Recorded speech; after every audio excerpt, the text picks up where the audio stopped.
এটা কেমিস্ট্রির একটা কালারফুল এক্সপেরিমেন্ট। এটার জন্য লাগবে glucose, sodium hydroxide, methylene blue আর একটা কনিক্যাল ফ্লাস্ক। ফ্লাস্কে একটু গ্লুকোজ নাও আর তার মধ্যে সোডিয়াম হাইড্রোক্সাইডের কয়েকটা টুকরো মেশাও।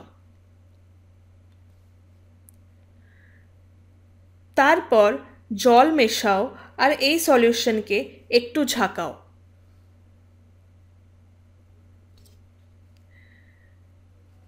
এরপর এই সলিউশনে মিথাইলিন ব্লুয়ের কিছু ফোঁটা মেশাও। সলিউশন একদম আকাশি রঙের হয়ে যাবে। ফ্লাস্কটাকে কিছুক্ষণ রেখে দিলে মিশ্রণটা রঙহীন হয়ে যাবে। এটার কারণ হলো মিশ্রণটা নিজের পুরো অক্সিজেনটা কনজিউম করে নেয়, কিছুক্ষণ রেখে দিলে আর নাড়ানোর পর অক্সিজেন অ্যাবজর্ব করে। এই সাইকেলই রিপিট হতে থাকে।